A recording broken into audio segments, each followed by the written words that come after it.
Okay, here's another video of some more Kiss vinyl. Some of these are rare, some unique.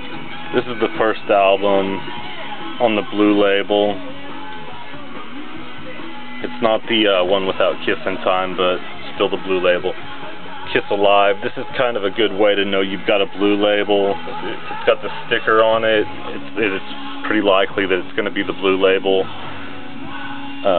which a lot of Kiss Alive albums were Blue label until the tan ones took over around '78. This has got to be the most unattractive Kiss Alive in the world, the German one where they ruin the S's there. The originals, second printing. The originals, second printing. It's kind of funny to me when people think this is a rare record because it did go gold and sell 500,000 copies. So there's basically 250,000 of the second printing and 250,000 of the first. This is the first printing, which is actually a bit harder to find than the second. The way to distinguish actually the inside of these, the first printing had a more paper cover on the inside covers, and the second printing went to a more glossy cover for the inner sleeves. And in terms of inserts, they both had this Kiss Army sticker, the cards, and this really cool booklet, which was also included in the songbook for the originals. Okay, enough on the originals.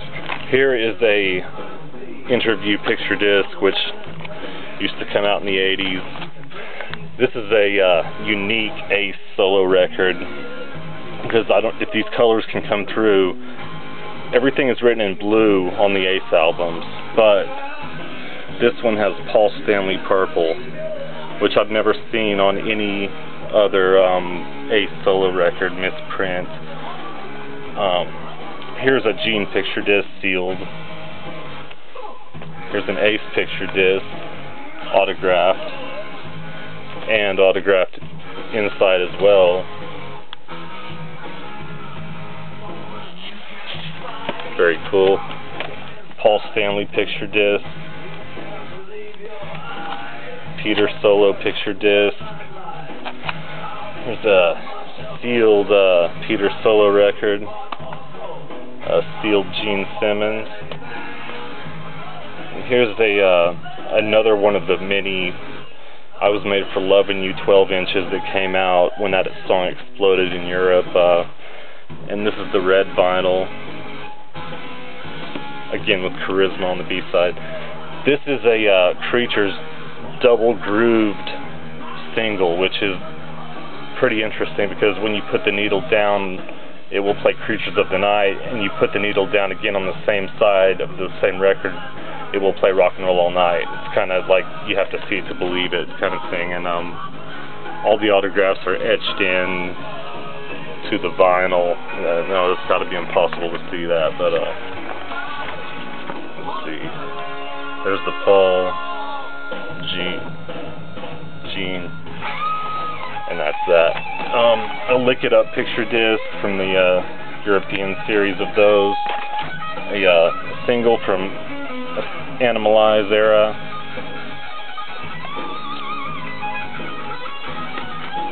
A sealed Asylum record with the sticker on it.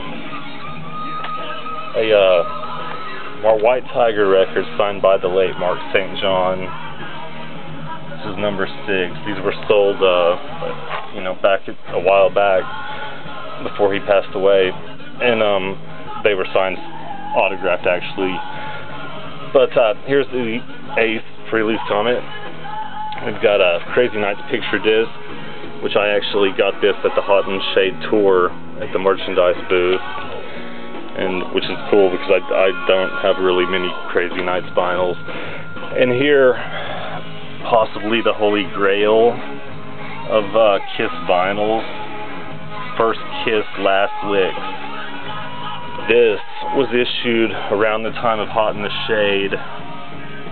It had, you know, a B-side with remixes of Nowhere to Run, Partners in Crime from Killers, as well as Deuce and Strutter from the original 1973 demos, as well as these wicked handwritten notes from Paul and Gene on each song. So get to read about, you know, Paul talk about Strutter on here, and just all the songs on here. Interestingly, all the 4 songs from Hot in the Shade on this record are all Gene songs, which, you know.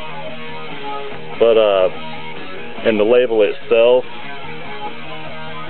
Paul Hotter Than Hellface one side, Gene Hotter Than Hellface the other side. Here we have an Unholy picture disc signed by Eric, white vinyl, obviously. We have a Sealed Revenge album, the Kiss My Ass record, which this is the non-gatefold import, and the US version, which, you know, is actually way more common with the gatefolds. They're both red vinyls. Here is a bootleg entitled Lunchbox with the Lunchbox on it, and the songs: Deuce, Strutter, Flaming Youth, London, May 17, 1978, which is wrong because it would be 1976. And just lastly, I think my next video will be probably on Kiss Rare CDs. This is a box set that came out probably 1991 or so. But this was, I special ordered this at a Sound Warehouse or something, and it did come in. These were not just promos as is rumored elsewhere. But there's not shit for inserts, and it's pretty unattractive, but it's now gotten very rare. So there's that. Later on.